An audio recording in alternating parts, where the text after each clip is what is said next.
is capable of detecting your sickness with accuracy using magnetic resonance technology, conducting a whole body scan once you lie on it, as well as offering treatment to patients.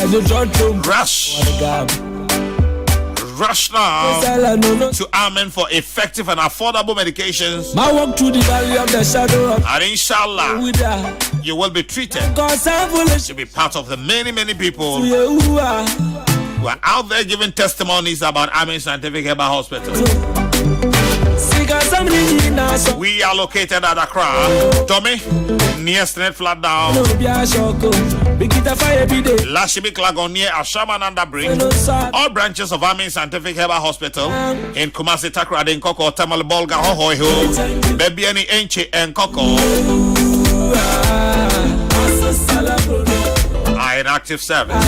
Amen Scientific, Yaria Expert. Amen Scientific, Allahu Shafi, God is the mighty healer. 0245 275 254 0245 275 254 and 0207 229 505 0207 229 505 0244 227 192. Lawyer Henry Nana Boache, former National Youth Organizer, New Patriotic Party, current National Organizer, New Patriotic Party, simply referred to as Nana B.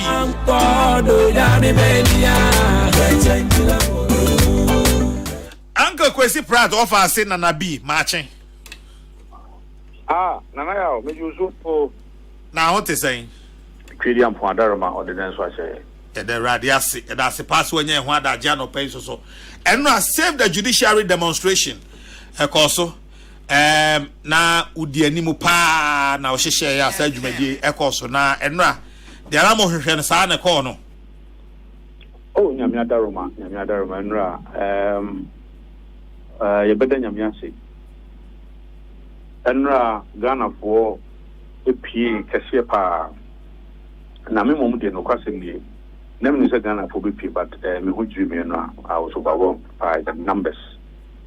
Now we are omampeni Ghana no ya to aba na di you stebe yamfa Ghana nchew na Ghana for atento su kokwa achiro executive no ona ahweso legislature de na grounds de uguta overwhelming majority wo. But baby, I in an assembly, I broke up a pet attending. Young Fiance and Cake House. So, would you how the car or Mamma, Mamma, Justice Tokono, name, Rumoba Yaya is most unfortunate. Very, very unfortunate.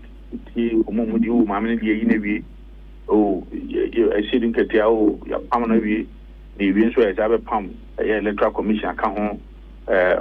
Mustafa Gbande o mamene de o kokware dada isi intema who say ase ye de ye nia katakata asese emrenum na enso no ya dada, and it's most unfortunate. And makasa nana eye eniema omo NDC for the to out say a petition no any the responses from Justice Tokono. And then Yama, I was a class prefect, and I even SRC president, and I JCRC president goes in Kituno. And then he said, for a whole chief justice, Ghana, a judiciary, a whole chief justice. Now, you teaming subject no, who this no, ask him. Because Professor Kokwa, sorry, Assembly Kuma, Ira, Kufado said, and into Union Sudanka, you know, San Semana, Ira, Kufado, a bias or more who premium fascicles being more publicity out the branding now. San Sem Kuman, a Bimasako Pajan, a Bimasadi, another petition, we saw from the sunshine was a hey, and almost an Yaba. And they, Mammy Chief Justice, and then who can any. No kuno epukwanya na babe issue. Oman pene tukwanya only babe 30-40. ni entourage ni who can you call na say pa the private jet go you know on the ba boy sheriff or sharaf no e ko etrem go yi era speaker 8 kwan ya otukwa all the helps ni 8 be 3 4 crack ho e ko enti ma me to kunu otukwa keke na ode ni kunu e ka ho na ne ba ka ho aba be ye issue enu ntino ye say ye yin free so as chief justice so obi say oko court no say ya tia no ya reprimand no enu ntino ye nyina so na ye mfenyi chief justice how it's a what it is 70 na kokko so ni adia and then we can ask from na me baby I made ya okese and I will say it anywhere and everywhere baby I made ya okese by a council of state in Pennyford because I know that they are respected, they are eminent people or more. Any people could go for more too on a whole. Now, Omuna was saying, how much Mr. President in it me catch no. Now, no, mammy, so for a good for say, processes now you did, that's why you did, it's unfair. She said it's unfair. What can that not easy for can say, we have made a lot of gains democratically. And they were there with that potential to erode. Yeah, and I'm on 2 years to na away to me Ghana Bar Association for Swakata. It is not the first time a president be a petition to remove a chief justice, and I said, this is not the first time, but it being seen that because chief justice there, Sabi,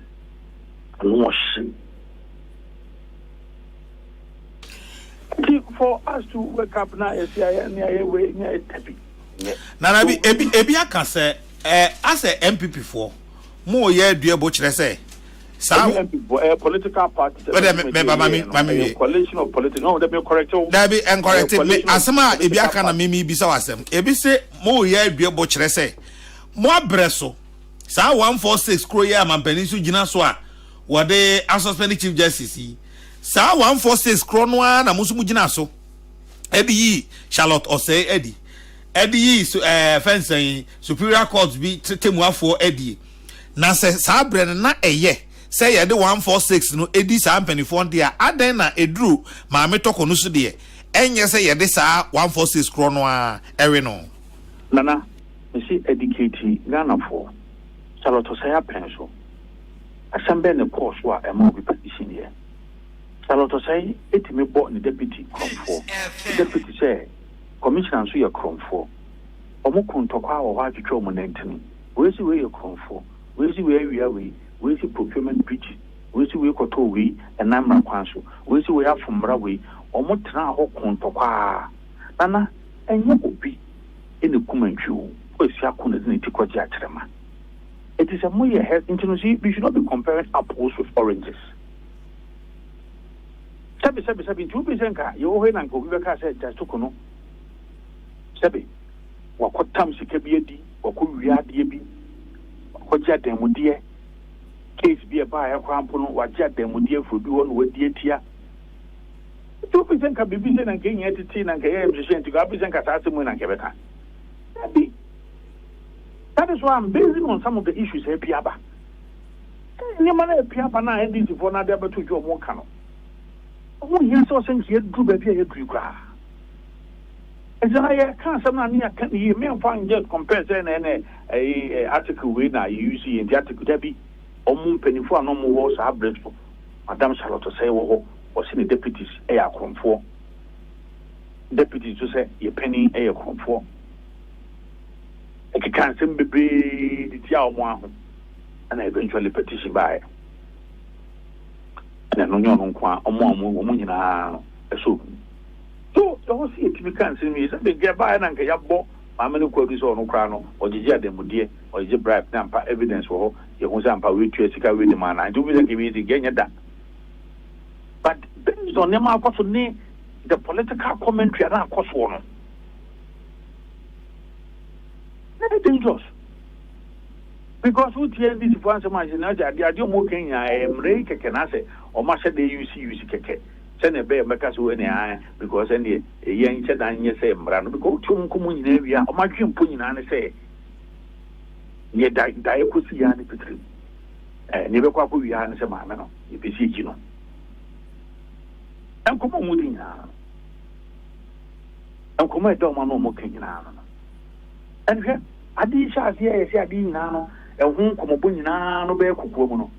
you have NDC for national communication for it to me even how the voting pattern a course for our council of state and you was any pattern and a 2 years suspended. That is why I make say silent said yeah and they made it I am penny for no yard.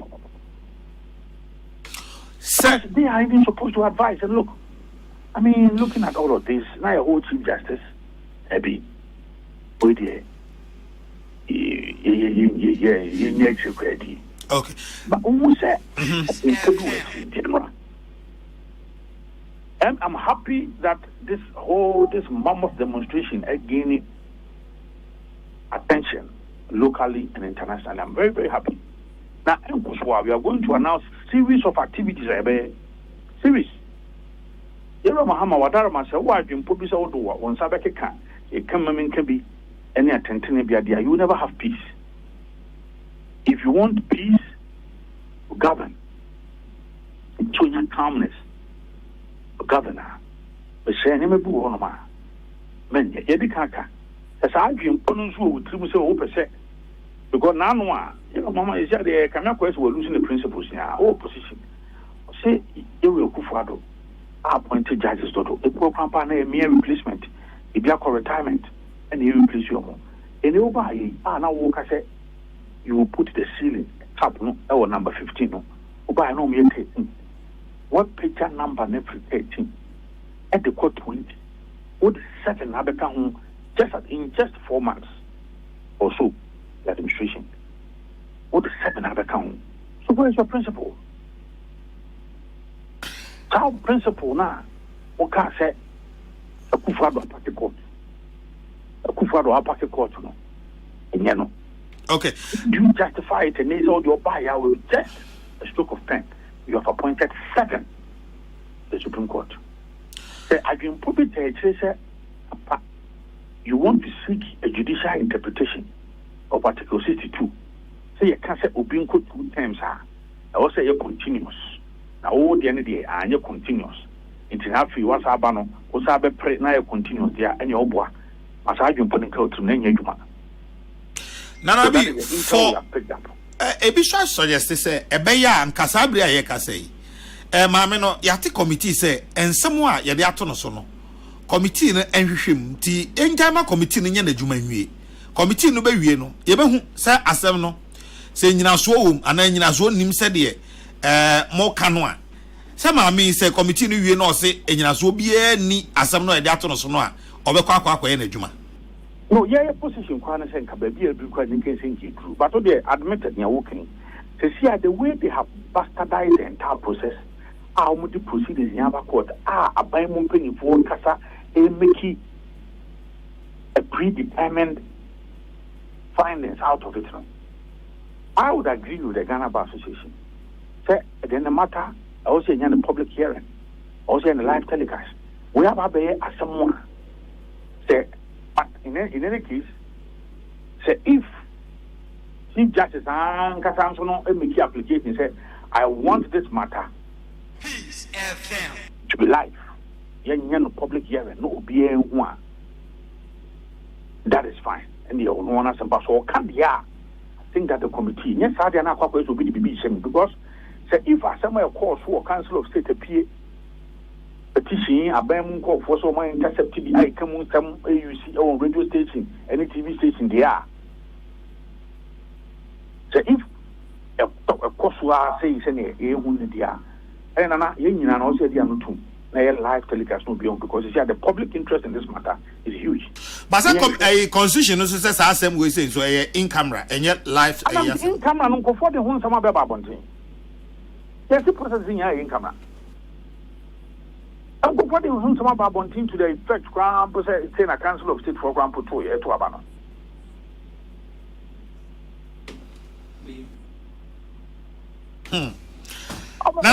Beyond Enra demonstration, you know. Okay, before Crown Sada, Mary upon side, we say, you know. Enra, one of the issues about demonstration, when they say minority leader.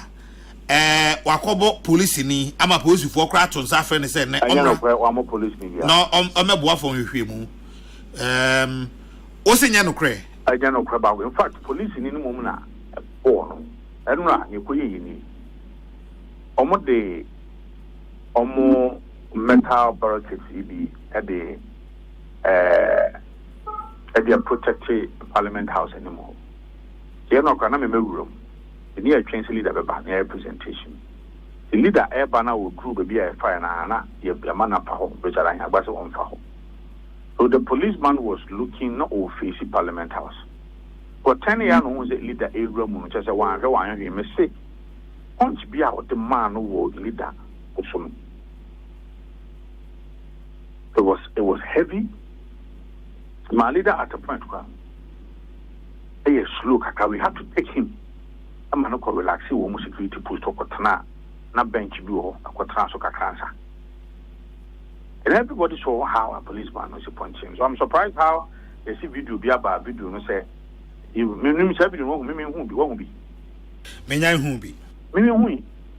I'm surprised how much video be about you have your mic woman and so on and so on. I've not seen that video. But you know, be eyewitness, yeah, I am a officer anything.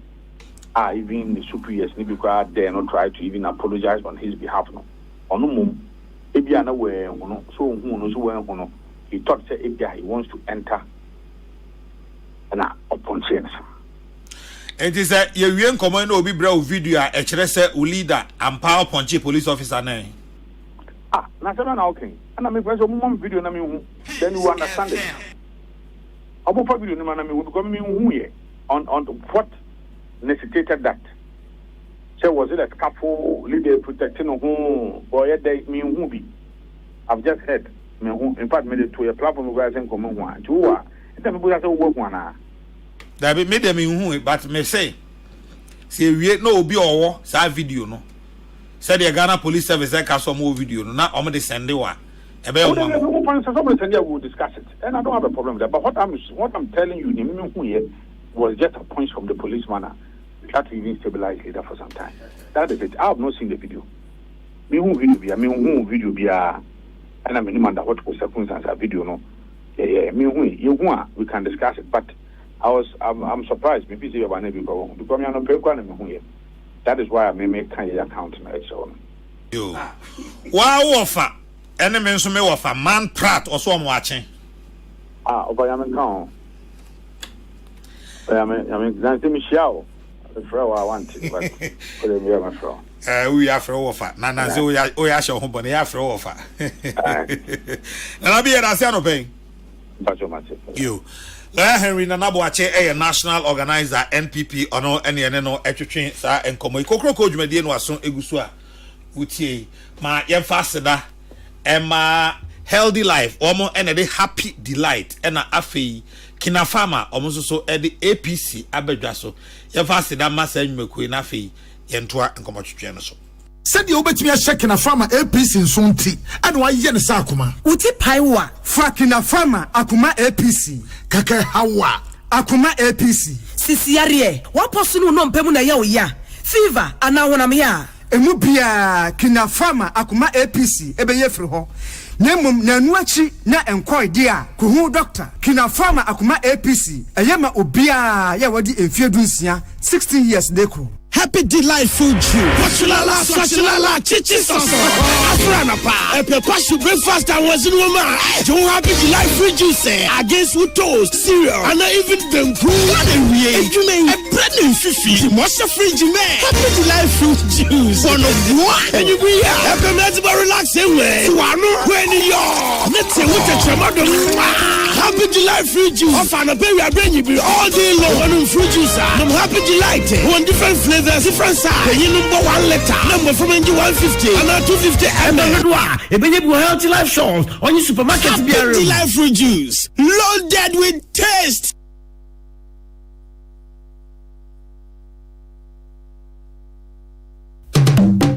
Bambo what to say? Maybe so bien. Bambo what to say? And my NCP. Anna and Yeminia found Millennium Insurance in the year. So per Bambo free Aquentia. To say car, motor insurance, Jaffa insurance, Aquentu, bonds, marine, ni insurance products are Robebre. Millennium Insurance Brom offices in the year. One kind, not rich, Tema, Kumasi, Kofodia, and Nick Takradi. And Aqua agent Biasa putting Ghana hanging out. 0302 766 631 and 0504 394 997. Millennium Insurance, your trustworthy partner.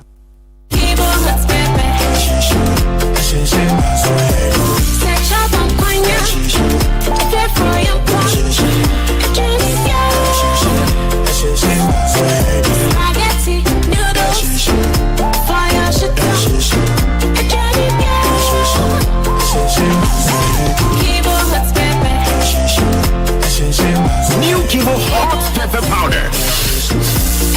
Loco shoe. This advert is FDA approved. He dribbles 1, 2 defenders, shoots, goal! Wait, you captured that moment? Of course. With my new HMD phone's AI dual camera, I never miss the perfect shot. HMD, the official mobile partner of FC Barcelona? Yeah, bro. It's now available in Ghana. Europe's largest phone maker brings you the HMD Arc and Aura 2 phones. With its 3-day battery life, you can do the things you want to do without rushing out to get your charger. HMD, makers of Nokia phones. Sasso kum tum tum pakono wa ho. Sasso. Ayam em mawumbo wa. Sasso. Womene sisi em mawuna kata. Sasso.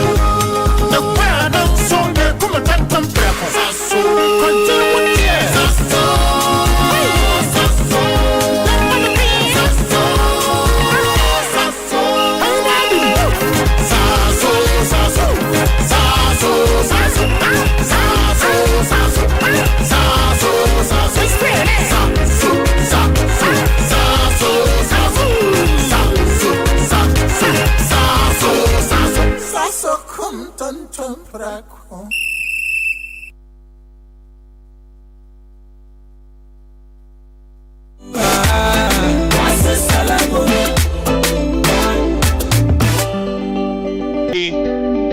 Nyame admo fia de be wa woda.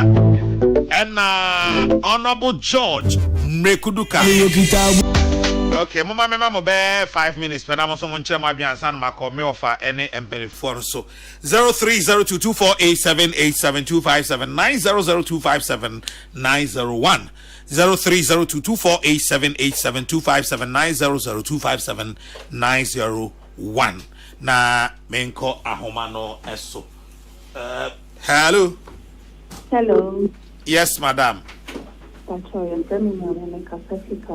If I was saying, Mammy, Pacho, man, this is a crummy why. Pacho, you. Master man, say, yeah, almost a demonstration in here. Say, you see a back where are you, Mr. Maya, where are you, Mr. Maya, where are you, Mr. Maya? And some put will be a or bound for your tip or mine. It is a barco said you and who quite said, your way I am yet. No more the quantity and any better one, and another boy. Then I'm saying, I say, yes, you and now, Cacacrabiani, putting a dinner. I don't know, yes, I hear to a better and say, the Bacco, the day Rebecca said, exercise your franchise, is the Bacco to a bendy. 10 beer, no, yes, I don't know. Almost come to a more a walk. And to almost no opinion, may send your bear, yes, I see your man, your home about toying. A woman. Me how about could be on to Chairman General. Chairman General, Monka be been today here for no. Yes, Ramo, Monka be been today, or maybe my Monka train. chairman beba. Hello. Hello. Hey. La so ni na wo de wanya ugina so aye ka hello awunfiye. Pacho. Pacho yanko. Pacho, almost. Sabendi ba. Pacho ya fra o saying. Mami se wa Pacho ma binti o.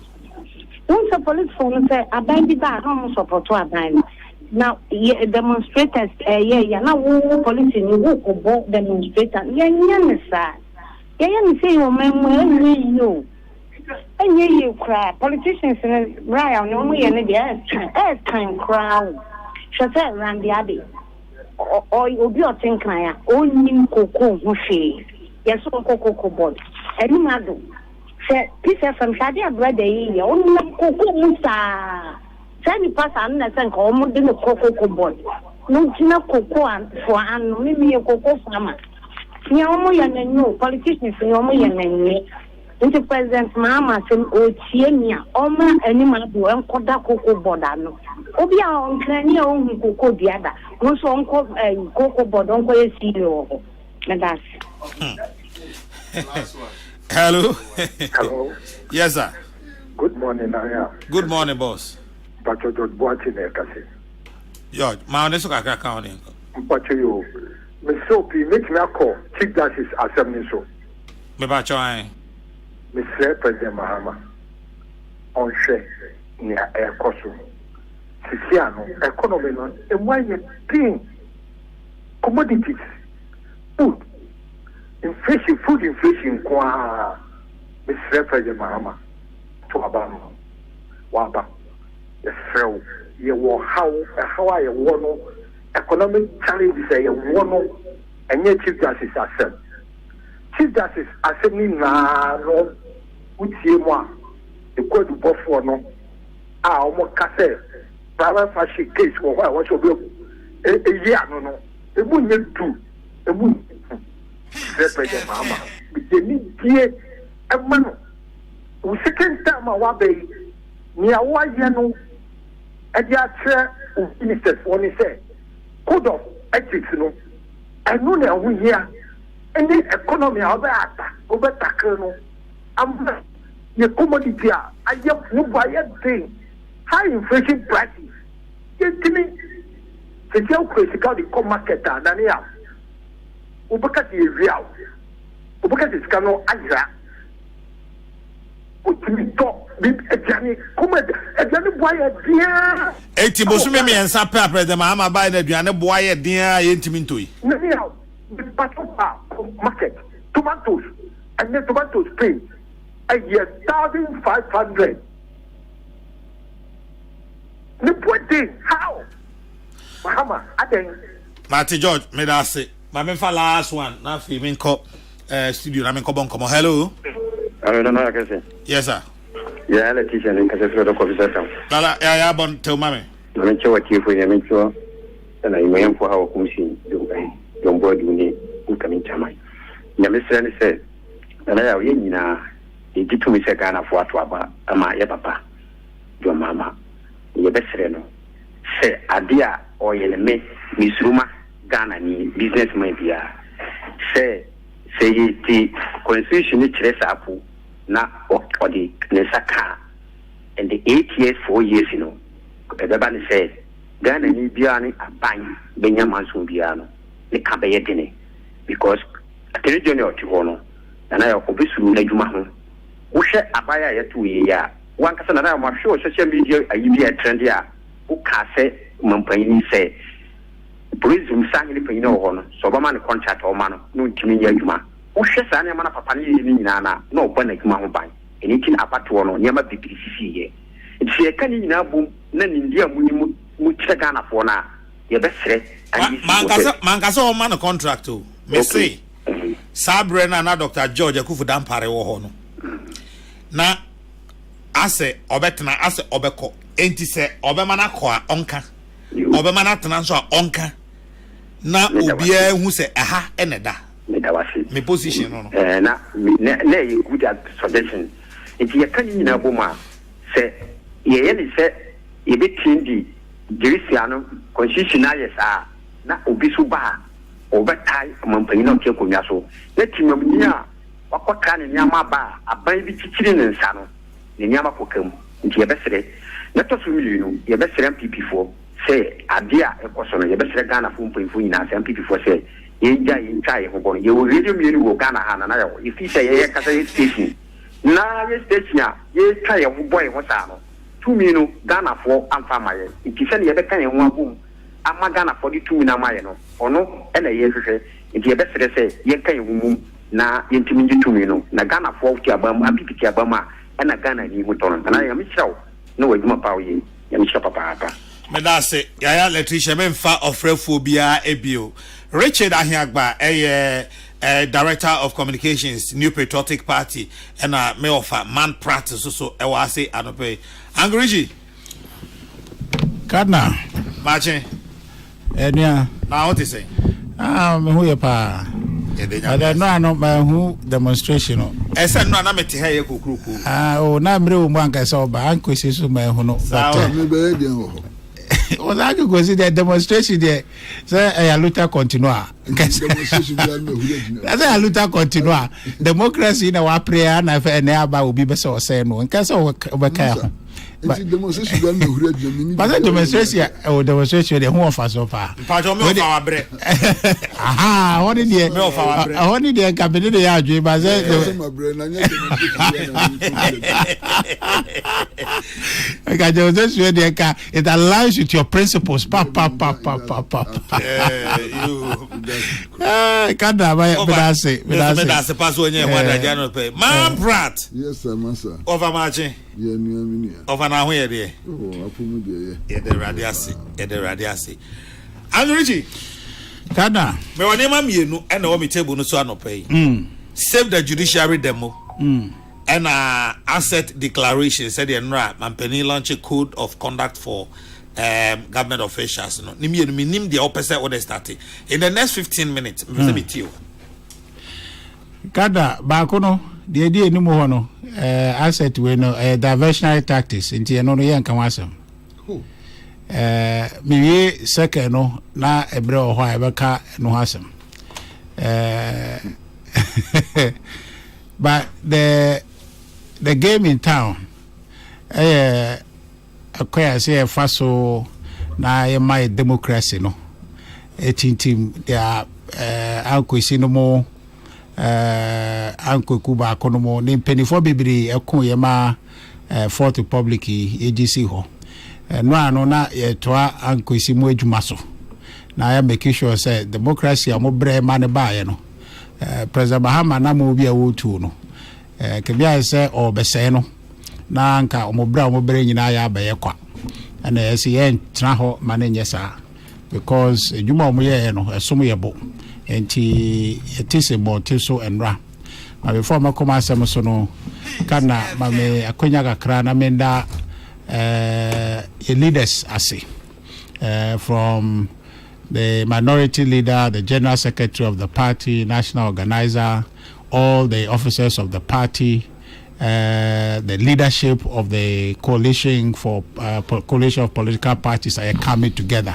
to form to demonstrate yesterday no me damu nyina simpeni that coalition anu nyina ya papa Mohammed Frimpong dan as papa NDP for flag bearer no Madam Janet Nabla ono na ye openia oda PNC 4 ano PMP 4 ano na minia penny Kofi Akpalu one ni deputy Jerry Apau ni general secretary Jerry Apau omo ye juma pa e de boama organization ekoye me da o say normally no share small political parties they say oftentimes no now their tendency is to align with Abina or Tiswono, but they took a principal position so on this issue no almost democracy no ya nye na nyina anchire President Mahama said yo ye nya ebe ha adwene enti medo mase na omo nso so abaye demonstration and nyina na bedo biase MPP for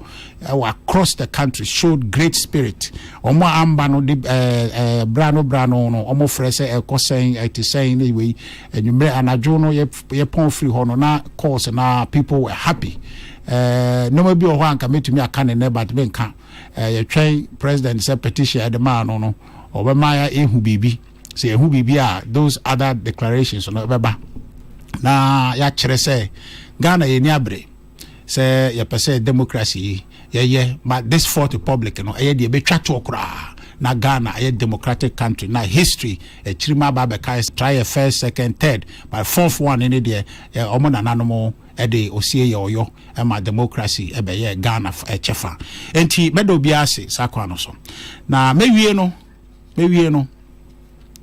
kana dentia na yesi kwa yeti se abonten so no ye papa John Dramani Mahama na mo awotu ye hwese sa na mo no se yehwe ha na okoso etu sa na mo na bako wie baby sa baby ho no emwa one a judiciary the independence constitution a guarantee omo se omo na omo safeguard the rule of law omo na making sure say the checks and balance system of government na nanomo adwene na metumi mesimibo ama ankokosi credit for their agitation and constructive oppositions omo sacrifice omo homa democracy bae no oye abe say no na judiciary no ababe ye an appendage of the executive and no entity etisia bonten so say president why yes was suspended Chief Justice no an attempt to undermine the judiciary.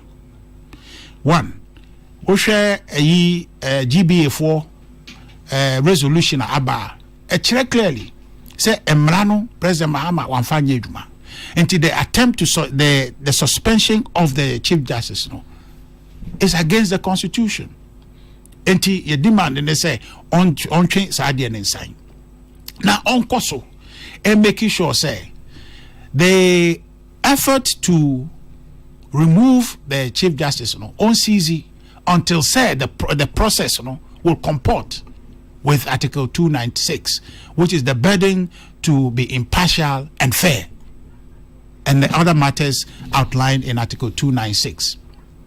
Now the committee no so no our creating no yen say be reconstitute such committee no.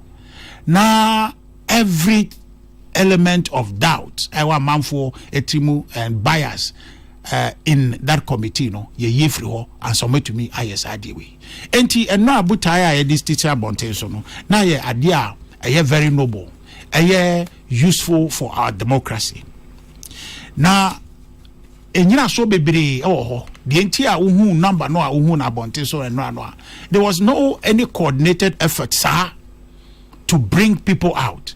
People came out organically. Kada Sunday anajo ni free ho around 1-2 hono. Na manfo aba set a cardboard ho aye that's all. A train Monday anopa. Opposite Supreme Court ho park ho. Na manfo aba. Because Mayday ote organized labor. Catch the president said ya any entiasie jai. Na bibia okono hotro. Organized labor so ye Ghana fo nyina ope doctor fo mu a obenya ope nurse fo mu a obenya ope friend saying civil servants and as a public sector workers fo a obenya ope doctors fo obenya Ghana fo nyina mouthpiece and omo ka omadwene bo mu catch the president ade na oye no entiase. That was the first demonstration of displeasure president anamo wutu no Ghana fo nyina kachire say yempe organized labor kachire no mo hwe nanim kachire no but wanti ene yenso ede no ebeso so yen demand man no miensa. First one medical akano say on train sign the suspension no now making sure said process is now on them we see here with committee say you share get to talk on nsemu na yemfa yibi fatu hasi baby no onya sa committee no until say that committee no will comport with Article 296. Now the committee no so no yen shen foforo not all the appearance of bias no yen free ho de tosumienu you say president on reaffirm enchire Ghana for you publicly say the commitment that he is still committed to upholding the independence of the judiciary no onya abai no one leg wo share executive here one leg legislature one leg enti omo de omo show bi ase constitution na create space ama omo adwuma so omo nye omo de ene ni say rule of law na ya gene Ghana has to move by virtue of democracy they say de be adwuma no sa democracy afano say emra be adwuma no omo na nhwe so say rule of law be adwuma say constitution no e be adwuma aboa ma democracy na konima omo na nhwe so enti Ghana ha say ba mrasem na we na mrane sie na we na mrane kanwa oni abetumi eyi ano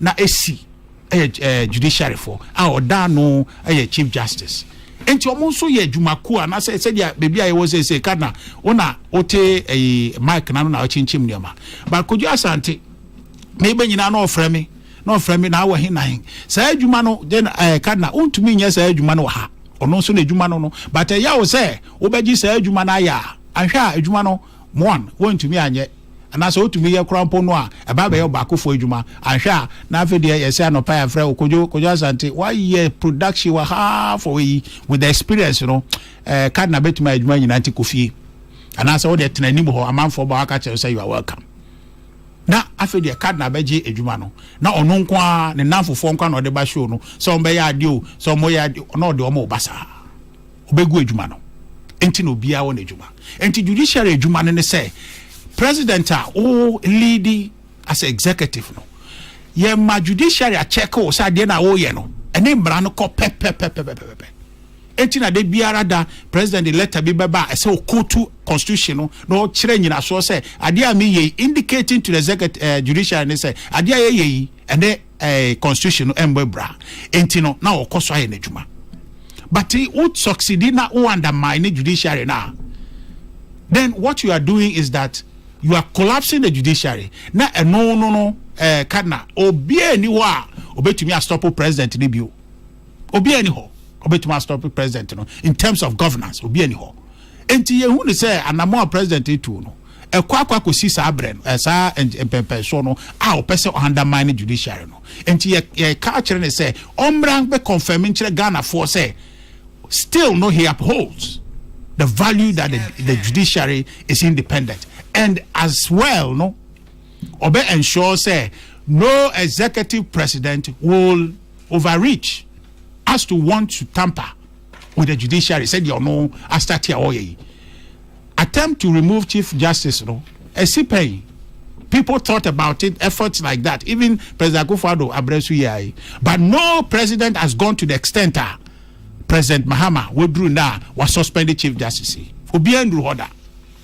Enti ye say ye huni ye either say on Jindi say judiciary no so mo independent. Enti ombra bontin the second demand no say ombra bontin no be country Ghana for say there be the oil no na on person or kire say or judiciary independence no or he doesn't believe in it and I say on uphold. Na ye nyina ye ntie ho asesa akwa no so. Ene de toso miensa Kadna ene me sure say ankosi kura atibi Ghana ha hu ekoso amanfo keka na de na president yi de oye eya say ade yi eya say ene say na say mu wa suspend chief justice na ye kan ho asema ye nyan kan wie no a ye twen say be demonstration no emu ho no appoint 7 Court of Appeal judges so mo sisi omo ho na o do mo beto Supreme Court so na eno no ka bo ano a na akwa say we wo be 20 Supreme Court justices but enche ni NDC for opposition no mo ka kire ye say Akufo-Addo appointed 2 more justices to a Supreme Court edoso dodo Fifi Kwete or General Secretary can say now justices are Supreme Court bench no so no okay so betumi dealing with all the legal matters in the country adentina Akufo-Addo or appointing nipa mienu akoka ho na president na mu eka say say ebeko be 15 and I say we no or no your president we make sure say some matters no will subject it to a referendum or matters like that say on free ni pemu enye bibisa but waka say we echi no kada wakwa appoint nipa 7 president bi anya sada prekupe appoint nipa 7 enti after 7 no dia na beba another 7 beba another 5 beba another 8 beba tina kire say then someone president ka kire nyina no wani so ena ene ye to say abontin na man for ka say their president yi o the Supreme Court justice o yi na free ho was suspended no contrary to article 296 now was signed nipa 7 echo Supreme Court ho no kabia ye say president pese otu na bobi and a man for keka say e bi ana president per term because when him say constitution no omo a etumi kire mu say constitution say no Supreme Court ohonso no opaki or the 7 akokan wa 20 kana say ba echina na Supreme Court kwatase sa process here with the removal of Chief Justice who the NDC for betumi aye ogina ho na petition as office here drop every wiemu every you left right center na petition ba and I say obetumi the application bi kura ba say Supreme Court entiase article 66(2) no ekere say munchire na yenko tia justice na wa park mogu court ho no makoka say article 66(2) no clause 2 no kire say obetumi the president 2 times per obia kadna wokra wo akonya so ye say otumi ebo ho sa akwa no so na be president magana obetumi di 2 times per ombro sa 2 times no but say yeah na oba first term na bukem they said the president Muhammad any bukemu 2016 no obetumi otumi samba bio dia na eho no na 2 times be start here free na 2 times no our constitution e canon or 66 no ntoatoaso so wo de na ntoaso first term second term wa na ebukemu a obabio a shas here fresh if back no nullified so Supreme Court kasa asem we say gban constitution no na eka ontumi nko bebia bio obi ani ho abako no ho akoko srenchire mu fufuro bia bio apart from omo because of the power of judicial review entino omo asem o maka no be final and ye hu ni say president nsusu na mo a wotuyi oni ni nanfofo be bayi ono anji chief justice yi and wo park ade yi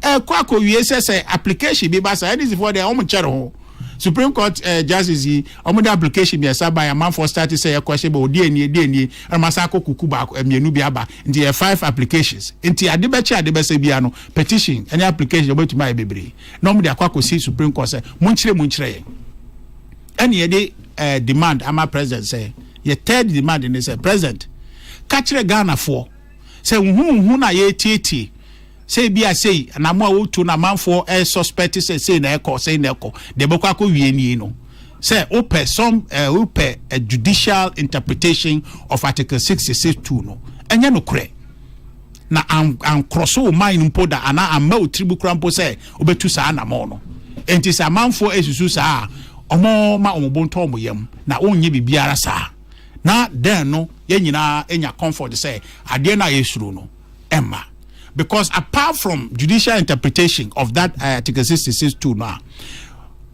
kana say o person will amend the constitution no that aspect of it now entrenched and say obeko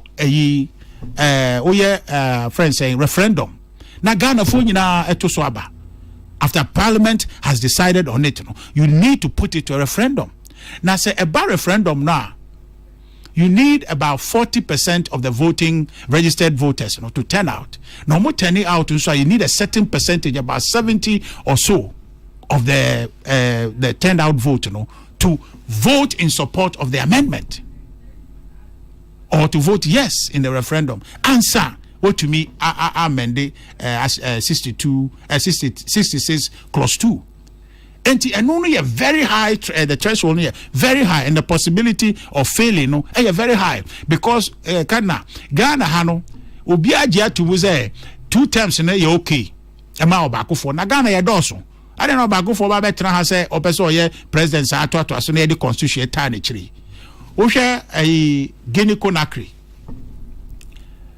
ye papa Alpha Condé The issue that led to his removal and all of that, and the displeasure of his citizens had to do with his, his third term agenda. Now, largely, all succeeded. And Chebia and now Wankasa, the security details for mobilization ye free ho. Ushe Cote d'Ivoire is here. There's an unease. Oh, sa krumo. Nina ejina the greed of people say me pese be the president. Na nipa SSR constitution say o pese o third term.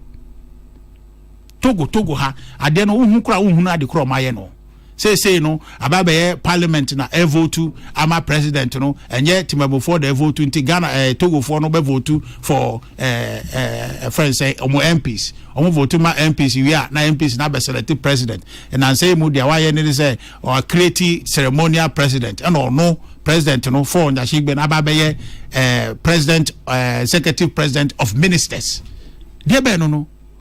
Human beings are inherently greedy. And your constitution the TNA and ananomo say to be able to control that greed, ukom you nupa kotenefi. Yet kromha. His Excellency John Ajekunkufor. Odi president by how many years ni? And I say bia odi president no nye bianka woni nka ho. But emra say uni biomti okotenefi and why statement oboa. President Anado Danko Kufuado. I don't know one year machination bia na ye nyoma bia say opetetem but nimbresu ye no wakoko tnefi oye statement. His Excellency Jerry John Rawlings. The third and the second term owie ye no wakoko tnefi so ompo otiase ko tnefi. Ye papa Mills senye owo na be fa no call ya nka ono so nka o make sure say odi the second term ni wie no anka obetina fie enti de papa Mahama no sana nipa bebre adwene say bia opetetem enti se nye saa na opese Ghana 14 asia petition no de akoma ne sere say saa na manfo okeka manfo adwene me kura me no te aye kas me no kase me dwene saa na ma wo tu no anhwe abako wie ne saa na say be hwe hana koduru ho na nka say oh de ye nhuyanka no na nka sabre na ye late enti ye say on sorry anopay ye the petition command no we na the pages bebrebia one line be about to it is not true I don't want third term na no assembly na semko na Ghana fo nyina bonju ye say ade na ekọ na ye ninje ho judiciary na ode won sa keka no enye say bia o pese o sponsor any judicial interpretation nti na ate ho ase say Ghana ye democracy no de tie no a President Mahama beto ye no sa pepepe eno beja no na aye adwuma aboa say second term no awaba no udiwie pa okufie asembia eni echiri constitutional amendment no ye na nyes kamish bia judges say wa appoint to omo bebrebe in sevens to the Supreme Court no enya ade a osre interpretation bia say omo mboa no na 662 no omo sesa ana so omo mfa nchire mu bi mbra beboa na ono no etumi ara ne tete nti kana ni nyina ni say ye pese ye boy democracy no ho ban ye pese ye boy judiciary no ho ban omo independence no ho onfa so ma ofa ahudie se wo ye journalist ne wa friends ye betena ha enka ye boso asem e ma Ghana nkoso no sa liberty no judiciary no e wo ho abebo ho ban ama ye nyina article 21 rights no ye nyina ye pese e wo ho da na Ghana for etumi e make sure say democracy e be gentry o Ghana ama chirima enso abeto akanfo say omo nana baako Uncle Kwesi Pratt ne omo aka ye okokoden ama democracy fourth republic no e be gentini ama mo so abenya ho faso Mate Medase Richard Ahiagba ena yetenen kano director of communications New Patriotic Party Man Pratt somewhere that we say a simple crowd and that's some way the form crowd masa one more embra emma won 2 means wo mubu aten e wo Ghana ha osoro abofo obi wo mu ana osoro abofo obi enim one more embra emma won 2 means wo mubu aten e wo mamu ha Chief Justice ka ho no osoro abofo onim. In fact, over the last few years no ye hu wo mu bi no mu kra masa me ferry poker wache keke o to wache manu kra na dwene tumi dane me bo amon kan kire me enunti na wo mo tintin embrapon Ghana embrapon no ɛde hyɛ mbrapɔn no mu constitution no mu sɛ obi a obu atɛn sɛ ɔyɛ high court judge sɛ ɔyɛ regional tribunal chairman sɛ ɔyɛ supreme court judge sɛ ɔyɛ chief justice sɛ woyɛ Ghana ni na sɛ wowɔ adwene mu no wafa kwan bi so a ɛnyɛ ntɛntene ne kwan so wafa kwan bi a egu na adwuma ho fi ne ade a wotumi twerɛ krataa kɔmɔ mampanin si enyi na di ɛwɔ mmara no mu meboa mu nka nkyɛm sɛ meboa ɛnam so mu bu atɛn ɛnyɛ ɔsoro abɔfo nti ɛne yɛde saa adeɛ no akɔhyɛ mbrapɔn no na ahwɛ mbrapɔn no a mbrapɔn no so mpɛ sɛ ɔmampanin ankasa de ne tumi anaa n'adwene anaa ɔno ne hyɛ no ɛbɛyi saa nkurɔfoɔ yi a wɔn nyɛ ntɛntenenifoɔ no efi wɔn adwuma mu nti sɛ ɔmampanin wunni saa tumi no wuntumi nyɛ saa ɔmampanin sɛ Ghana ni bi anaa Ghanafoɔ bi ɛtwerɛ krataa brɛ wo sɛ obi a obu atɛn ɛwɔ Ghana ha ɔnyɛ n'adwuma yie anaa sɛ kitahyɛ ne pɔyɛ dware no tam ne adeɛ a ɛmfa wadwene ne wo tumi ɛnyi ne mfiri hɔ na mmom kɔ council of state nafa nsɛm no kɔto council of state foɔ anim na wɔn nhwɛ mu sɛ nsɛm no ɛwɔ ngyinaso anaasɛ emu odu na sɛ nsɛm no wɔ ngyinaso anaasɛ emu odu a hyɛ da na te committee 5-member committee na wɔn hwɛ asɛm no wɔn hu sɛ asɛm no ɛnukura anaasɛ nyɛ nukura mbrapɔn no saa na kyerɛ masa adeɛ na asi enipa num ɛhyɛ ase yɛsɛ baako ɛkyɛ ekodu mmiɛnsa enipa num ɛna atwerɛ krataa kɔmɔ ɔmampanin sɛ ɔmampanin yi nkurɔfoɔ bi wɔ hɔ a wɔbu atɛn anaasɛ nea odi ban no wɔ atɛnbuafoɔ no ano ɛyɛ chief justice no n'adwuma nso ani mihu authentic document bi nti mɛka no saa n'adwuma nso ani ebia wafa kwan bi so a ɛnyɛ ntɛntɛnni kwan so nso nti yɛnyini mfiri hɔ ɔbampanin nsa kaa krataa na ɔde kɔmaa council of state masa council of state yi ɛnyɛ kokitiwa ɛnyɛ ekuo a etietia so ɔpanin 16 regions ni nyinara our representative on the council of state apart from the fact that 16 regions ni nyinara our representative on the council of state yɛwɔ institutional representation Ghana Armed Forces Ghana Police Service and the council of state former chief justice so former speaker of parliament atisubi and one more friend krataa no mu no ma ka sɛ asɛm asɛ wanya ebe no kre wo hwɛ asɛm yɛ de abetu yɛ nimu ya ehia sɛ ebe hwehwem ka na oti na meka oba metie oba and one ma ka so man pani sɛ asɛm ehia sɛ ebe hwehwem and one man pani at 5-member committee so mo hwɛ saa asɛm and from so wɔ hifa masa pacho tiemi o ana in the process no man pani say chief justice fa kwa ya du die kɔtena fie na hwɛ wasɛm no mu na sɛ wudi fo a hwɛ wasɛm mu na sɛ bɔne bi enu ho a san bɛ wɔ dwuma bɔne bɛ no man pani ayɛ kadna tiemi yie pa ɛnɛ yɛ kasa yi yɛti dɛm ha kasa yi ayɛ chief justice ayi process of removing the chief justice was Supreme Court Supreme Court eba be transfer assembly so na nea minia no ka say suspension ye nja say chief justice on one it is on one be panel judges to hear her own case na what we be wo hifa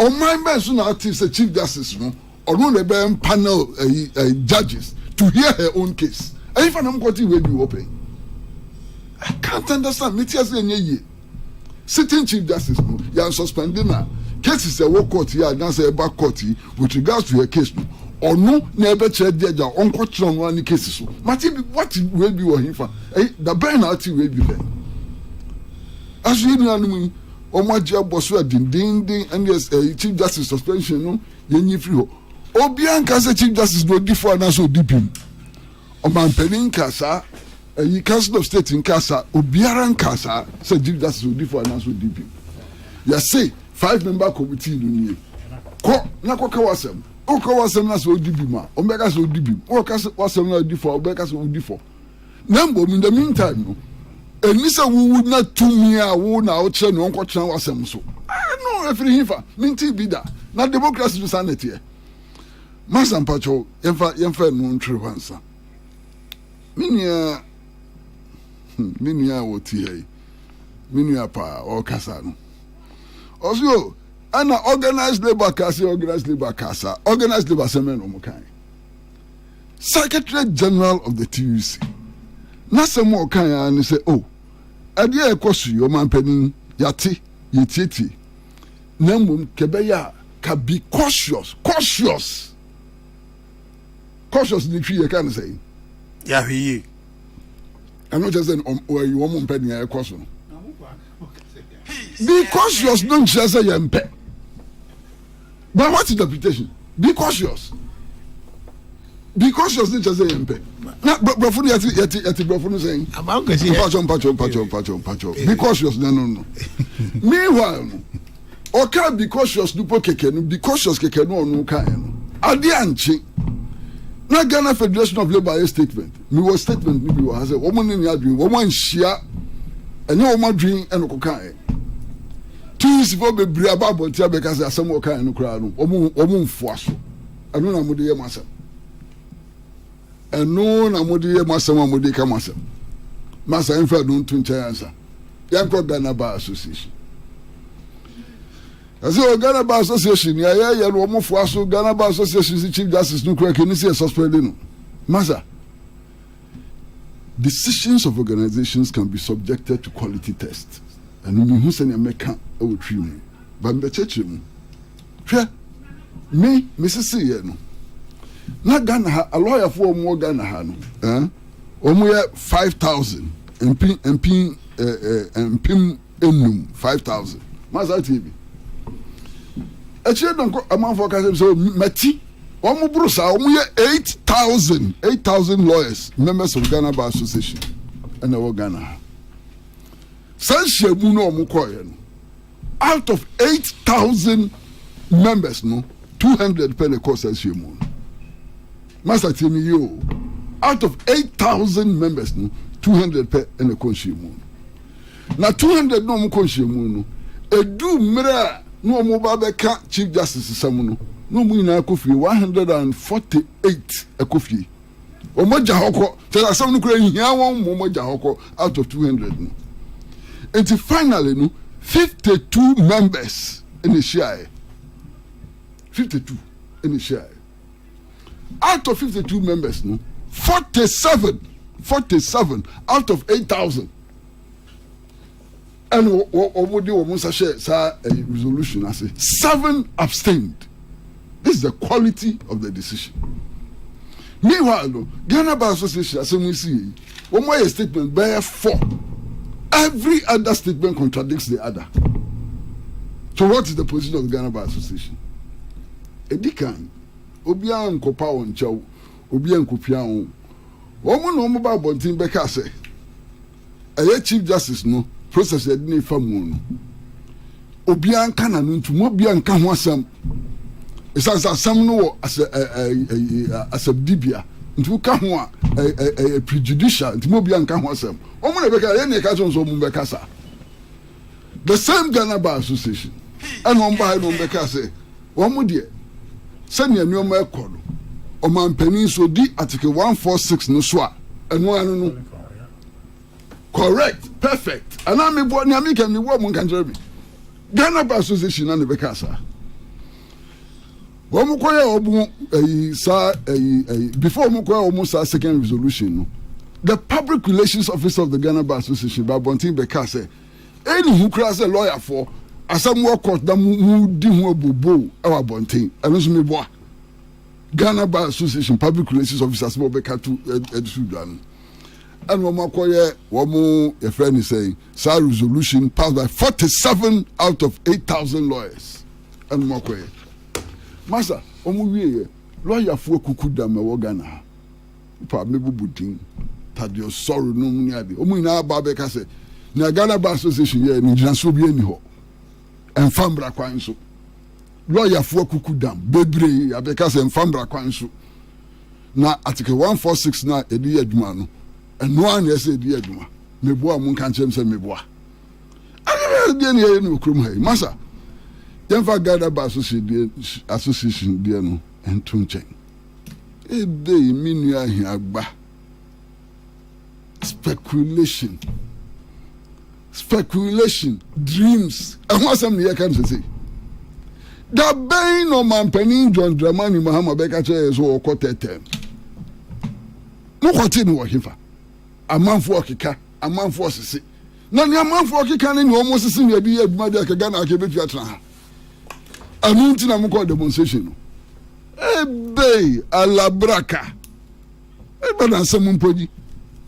Speculation, rumors, and so on. I don't know the idea.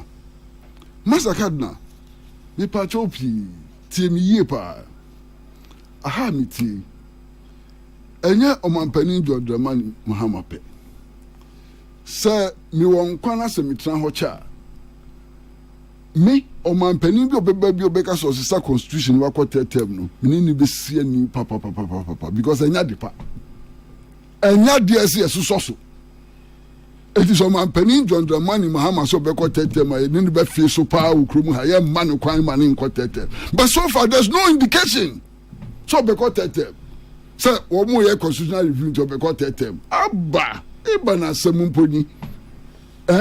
Constitutional review. Constitutional review me kai pa constitutional review na na do danko akufo abreso. Omo ye committee bi to look into constitutional review. Not chairman, yeah, Professor Michael Quay. Professor Michael Quay invited me to present me views on the review of the constitution. I don't know just say your friend is saying what is this? Professor Mills here constitutional review committee or no so person called mana. I didn't know muye. Masa munya ni amoye and fata. Masa ni share.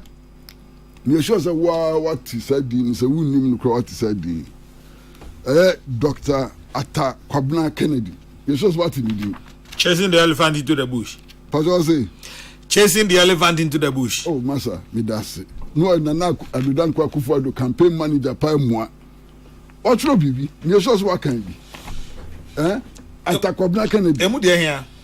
Massa me kan chero. We Atta Kennedy and Rod no Troy. Or see, the judiciary has been in the news quite a bit in the last week. The president has nominated 7 new justices to the Supreme Court while the CJ is facing proceedings for her removal. Unfortunately, the reaction to these two issues have been partisanized and conflated. The president, who campaigned rightly against the MPPs and Nana Adudankwa Akufo-Addo's led attempt to pack the court and politicize it, is doing the same. Atta Kennedy no.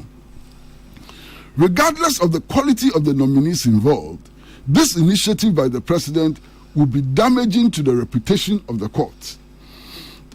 Of course, the hypocrisy of the political class is underlined by the passion with which passionate MPP defenders of Nana Adudankwa's court packing effort are opposed to Mahama's court packing. Shame on both sides. Ebronku na dokunonku. This an eye for an eye politics we are engaged in is damaging to Ghana. People should not metamorphose from party candidates in a few short years to justices of the Supreme Court. The Chief Justice removal process must be allowed to work. It is legitimate. The Constitution is being followed, and I'm satisfied that the President has acted appropriately. The Chief Justice, in her responses, has admitted to conduct that are unbecoming of a Chief Justice, and there must be accountability. The Chief Justice, custodian of our laws, cannot abuse them and beg for forgiveness.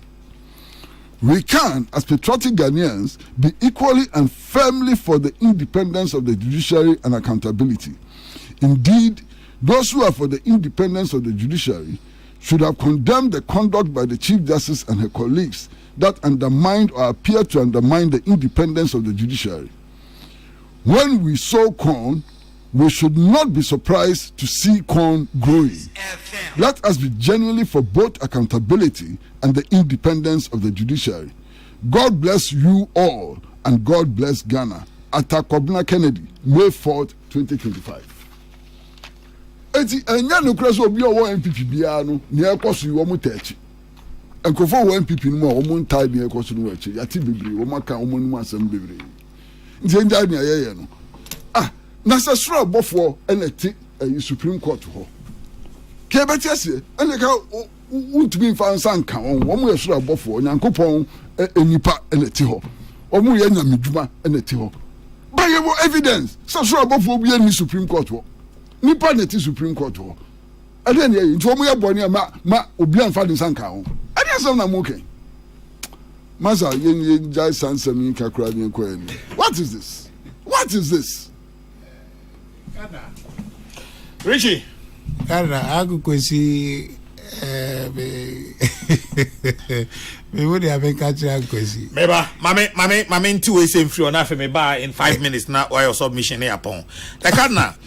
If these petitions are what the Council of State sat on and gave the president the green light to suspend the CJ, then the Council of State has outlived its usefulness. Frank Esiedu Bekwin, MP, Suhum, who continues to say that Man Pratt should check from the records how many lawyers in Ghana attend their annual bar conference. The fact that you don't attend your association's conference doesn't mean decisions taken in your absence is not binding on you. Mr. Pratt, please come again.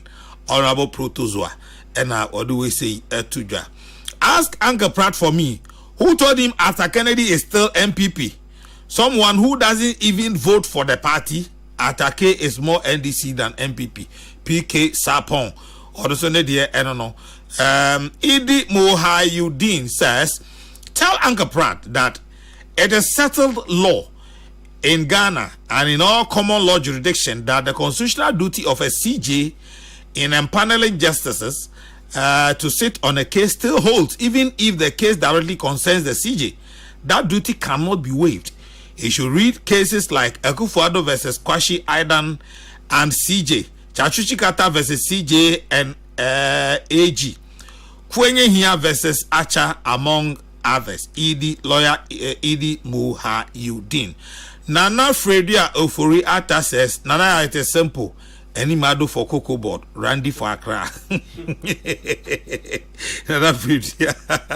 Musa Abatua in Asawase says, Nana Akase, please ask Richard Ahiagba to point one provision in that president in the constitution that President Mahama has violated. Former President Akufo-Addo can use the same constitution to sack EC boss, but it is criminal for President Mahama to use the same constitution to suspend the Chief Justice. The demonstrators demand appear to contravene Article 1465 of the Constitution, which clearly states that the President may suspend the judge or justice while the process is ongoing, once a prima facie case has been established. Musa Abatwa ena odiwesi efri asawase ebaye. Richard, Kana do 5 minutes na yanko. We there 5 minutes no there, but ejuma. Agukwesi is very seasoned, and the display where this place is here, no, it is designed to play a desperate defense for the NDC.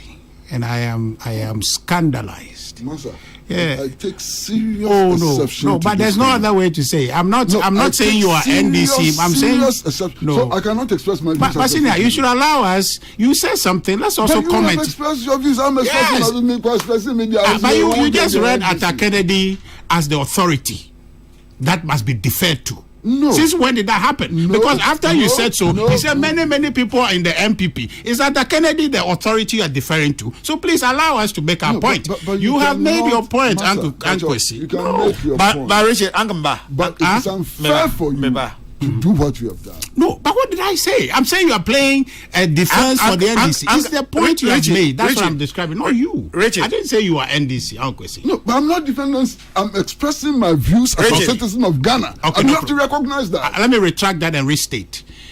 What Uncle Kwesi has done his view. Uchinoko.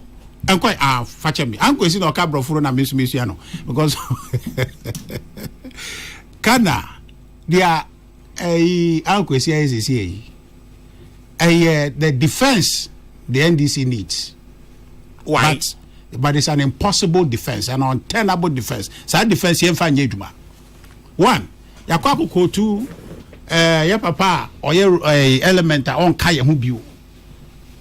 Onye MPPD nkasa say a constitution say we a member of the party, you comport yourself in a certain way a party no edi mpa oduma ye anaso oni ye no be promote party edi mpa enti saadie ya okay, it does not align with a member of a party, so he's not a party member of the New Patriotic Party. Our constitution says so. And you mean I made declare so on ye because say na Richard say on ye there be your constitution it say your party near no maybe what say we and I'm on wo to no work no and your party ni so buy no enti by principle no on your party ni. Number 2, I go kwesi kai a report no Atakere report no Dr. Atakere report. I am sure say I was aware of the Kwesi Yanka report as well, which indicated in essence that the president should not touch the Chief Justice. I thought you read about that. And then the one kind. And also, what's the relevance? The relevance is that you are taking a certain position to advance a certain end. The issue now, Bano, and your political matter. And your legal matter. Ni akokin kind sa nyoma we. A NDC for politics say ye pese ye nyoma bi na before sa nyoma de betumi abamu no Chief Justice owo no say etumi yi no kana me no kasa say president our petition, I've seen 3 of them to remove the EC boss Tim Mensa and Dr. Boss Masari and the other guy. Adena president acting or is Nyasas a petition long before CJ remove our petition by. I don't know why acting also. Because the matters raised are frivolous. And we only say or the Commerce Chief Justice where she won't act because it rests with the Chief Justice to carry on that process. A Chief Justice, they say, or panel committee on a removal of EC4 no every hole. Ain't no one on acting until say Obenya Chief Justice or catcher say ye way obey. Uncle you are very much aware of politics, how it works. Into a man for na koya agenda. Into traha na Uncle Kwesi, you are telling us say what is the rule? Law the law says this, law says and your law assem and your process assem. In wrapping up, in the matter you are saying that it is their politics and this assembly yaba. So in wrapping up. Oh, I said 5 minutes and the uncle Kwesi interrupted me. Media one Uncle Kwesi magic. Manakwa no kasana cardinal. Martin, subject in here, you know. No problem. To proper analysis. No problem. Me time now so see Kana. What I mean is and your politics and your legal and they say the law is express. Article 46 is express. You can't to 146. 146 no. And express. You can't to her. Say obi say ya quite we should differ. But say no open so yini panwa. You can construct all the element. Te adie no ya say e petition aba. Petition e dey na wo mu a obi say Chief Justice Etiano and I say he's being held in contempt of court. 1801 say. Enti Chief Justice. Bako I say Chief Justice was involved in a case. My God. The threshold yedi Chief Justice no. It's so lower and says obia efwaso. Now, Uncle say former Chief Justice or Council of State and determine prima facie. The former Chief Justice was not part of the team. She has recused herself. And it cannot be true. Say or no FWASO. And then by the way, Uncle say you heard say Madame Sophia Akufo is not particularly enthused with the process unfolding. And labor assemble okay. Oh, but there's a statement attributed to her where she says that the process. That statement is correct. Member of Council of State. I haven't which part? The oath of office. Which part? About Bontia Bekacho say on Kahu. Oh. Uncle, she recused herself. I'm just telling you, she recused herself. She wasn't part of the process. Maybe that's information for you. Richard, so in wrapping up. In wrapping up, no. Uncle Kwesi a case na oyeno. And that defense na obono. It is tantamount to defending the NDC. And we think that for all the things Al Kwesi had done for this country in advancing our democracy, right now is the time for him to stand and speak clearly. We are Kokase, President Mahama, or yesi, apetetem. Yesi, when koso. And if you read the language of the petition, it just say, we want him to come out and say, sa semuna koso no. It is not true. Now it's not cross his mind. That's the petition. So we are not making a clear case that's what they say. We're saying that this is what in your manner or you know. A kamya say a kwako yes aquano so. Now me country Ghana for say and yes sir. I'm have the last 5 minutes. Uncle is so the need back coming. There be on casa. Uncle, so what I'm trying to tell you is that maybe there may person me chair Uncle say. I said we can hear more time. But this issue, but the idea say Uncle, this argument here is not tenable. It's actually it goes against your own principles. The issue is that let's defend democracy, and you are a key person in that. This whole defense you are putting is not consistent with your principle. Unsure whether it is against his principle or not. I was for Uncle me pacho me ba. I was for mpamcho we de momwa me why na ahokyere aba. Ahokyere ni se nipa bi a onfere ade mu ade akwa kowia Roman sofo ka. Hey, radical. I'm for Boju. Kia Sorrento. Car number GS. G for Ghana, S for school. 1040-24. GS 1040-24. Pacho. Kano. A property of the Catholic Archdiocese of Accra. Why? Mesremoa. A Roman sorry Japadie. Kia Sorrento. GS 1040-24. GS 1040-24. Color na dark gray. Na obi akwa ko wi aka no ewo Catholic Charismatic Center, ye retreat center no a ewo Kutunse no. Catholic Charismatic Renewal CCR, Catholic Charismatic Renewal. Your retreat center be ewo Kutunse. Eho na ka ni si. Kia Sorrento GS 1040-24. En obi akwa ko wi aka no. Car color dark gray. Mr. Obi abehu Kia Sorrento GS 1040-24 biano. Obi okraka ni bia ye kromfo. So the ba ho so obeton ama wa oye kromfo me pacho. Uhu sa aka na oti bibia fa ka no ho afre 0205 178 863. 0205 178 863 and 0244 543 491 0244 543 491. Pacho momwai na yehwehwe sake. Awezi Pacho for 5 minutes then. Maza. Papa. So someone me can ya me yiri me who can ya me who ni ye me twin can ye no na me nua here back.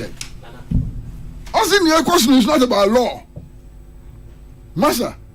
Cardinal, salty. Asking your question is not about law, it's about politics. Now you all can in American difference between the woman. Cardinal.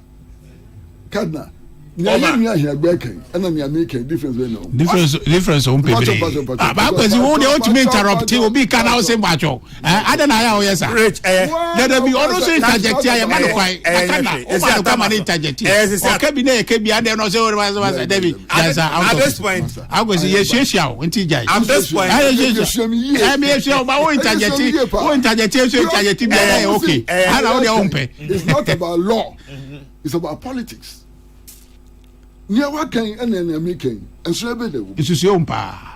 Ajuniponwa omudibe yi nipa no is the politics. Into uko try now ka law. Law no will not lead to the end. The 146 law na make. Law ni eka. Me say 146 law ni eka because you know you are arguing the process. Okay. Say law be no breach. Oh, yeah, you know to law ni eka. nti yagye atum ne law ne yɛka yagye atum bi ne masa asam no kraka close na mom mpanimfo yɛnua ahiagba for the first time ɛde abetu just ataka ne de wɔn nyina di MPP onye MPP member na wo dey I go see I explained men can say in every party we just say your constitution they say a member of the party does not behave like that, but man can say you every party because men in Sembi or what tia party no do I won't do it. Just let me put this across. Let me put just this one just across. Now okay, but boy, no problem. My name boy, at a Kennedy, I just saw a member of MPP and also a member. I don't know, so a member because in the conduct does not show the conduct of a member. Into a member. I'm going to see. As some make what you say, open so the open so to chair them because baby. Or a member and also a member. I'm going to see. The way a member should behave, no, he's not behaving like that. Quite simply, that's what I'm saying. Member. Yes, into Okana some say MPP forces say yeah, you can't be accurate. Yo, Mati, into a member, fine.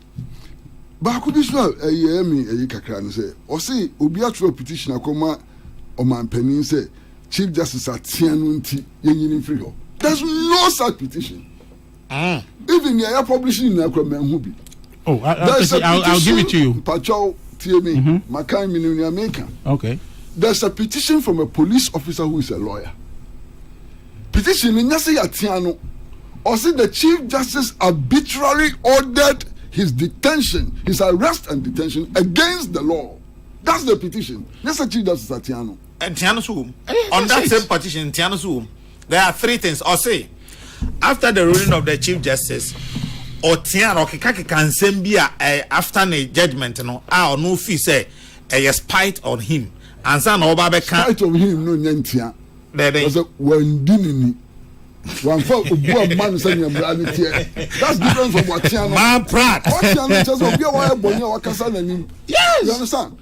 Massa, Anna, Massa Pacho, Pamucho, Massa.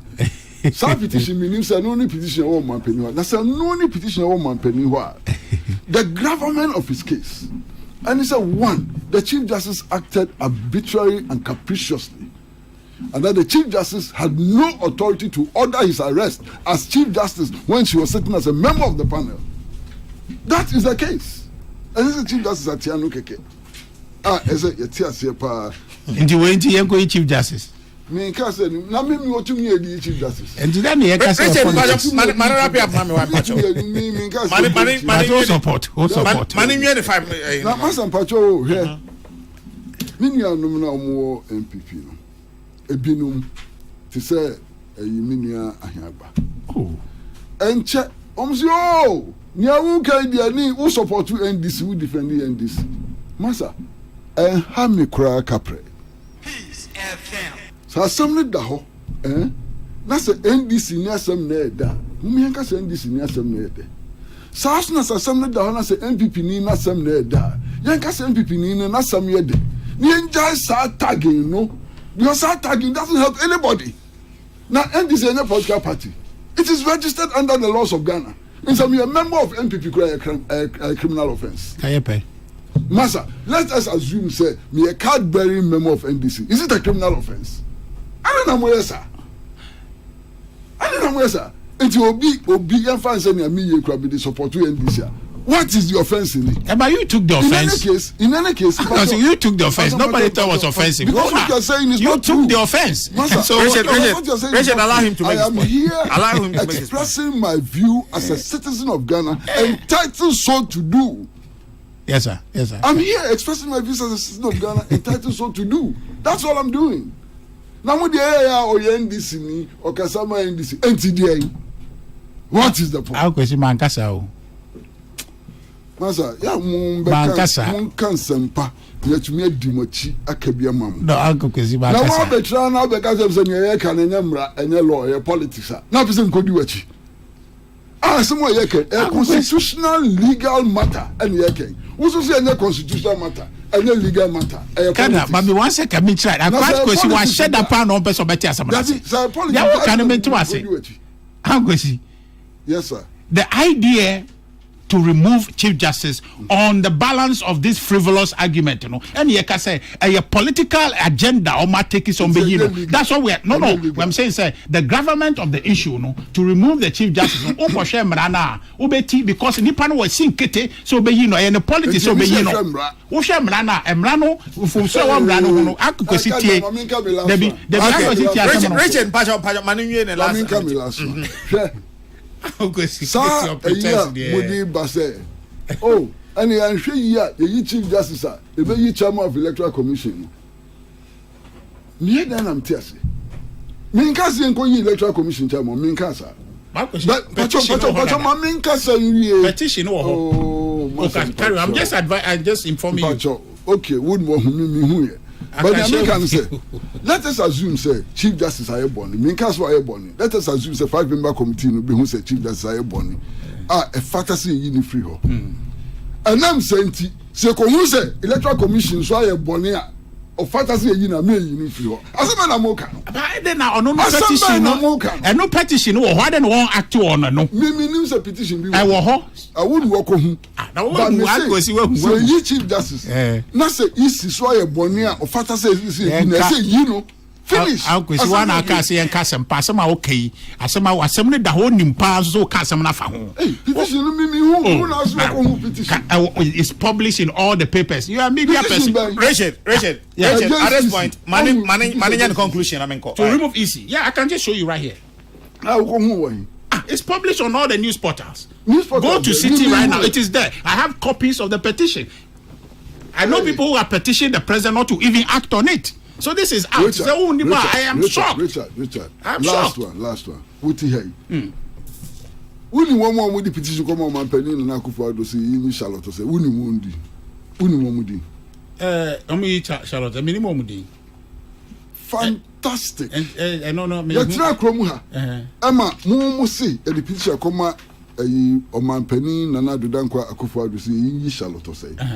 As we speak, you need one more petition. We don't know what was in the petition. But you did so. But did you find anything wrong with it? If you find anything wrong with it, then go back. So it does nothing wrong with it. It does I don't know what's some. Maybe I will be wrong with it. Into one cafe. But yeah, you will be wrong with this. No, I'm going to be some question, but you are Richard. Mo ana mo catcher. Samreno. So man penny on petitioner. He acts as a conveyor belt. Petition Onyaya not the Coma Council of State. He doesn't have to determine anything. No problem. And then once Danny Mano said man penny on petitioner. He should decide. But President got a petition to remove the Chief Justice. You're not the Chief Justice we have you. You're not the You saw what happened because the president Richard. The president will not Richard, it's against your own principle. May I believe in you? Oh yes, Richard. Carry on. And the president in the conveyor belt to be more. Richard, Mr. Man, wrap up the point. Mr. Man, I was wrap up. Okay, so news thing from the Supreme Court is that a new panel led by the acting CJ Paul Bafuboni JSC is hearing the injunction suit against CJ Tokonu's remover.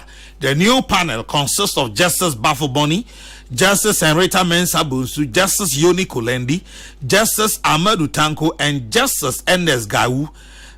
Former AG Godfred Yeboah-Dame has raised a concern, has raised an objection to the constitutionality of the panel. Now, the panel has just retired to prepare their ruling on the objection raised by the former Attorney General Godfred Yeboah-Dame. Near a free Supreme Court, yes, so yes, mamo anopay.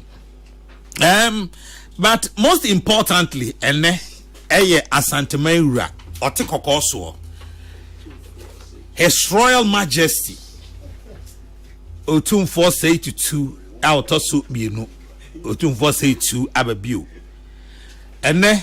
King Solomon awoda na Santima nyina enyamfie aduoso enum Onyankopon ache no afe de aka ne mfie ho na de ye nyina ye srema no ene ahodene nyansa de awurade de adom wo ena wadom hunumu so aka ho nyame emma wo ahodene na omma wo ahodene de obekwa koduru ne nkwa na wo de amma wo saasasi eso sire nyame ma wo se fa nyansa ebu man enti ne ya santema wura na woda otumfo nyankwada ohene onkwaso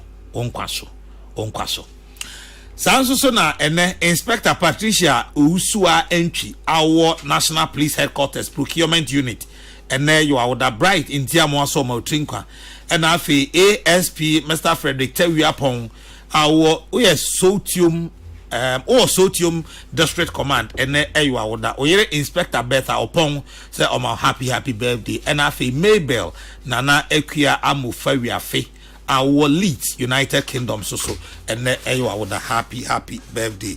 Kofi Kumbes and the Royal Baby animal tana if it's abri akopem se premo beto ama yede kasiebono abremo na Dr. Father Dixon Kennedy Asante say so for Kuju Asante Stephen Balfour Peter Square Isaac Opoku Pretty Joy Dominic Nyanyuvo na pepra ohene wa kese boahe ena afei ohene na kwame amo omuna ehyehyeye ena medi ho chiame efrem na ya kese obetimi afrem the cardinal metremu ema Ghana's Morning Voice chairman general kwame sefakan Kofi Kombese ne motna akopim se premo beto akase bono ebeba me de rade asomdwe ejamu nyina makramo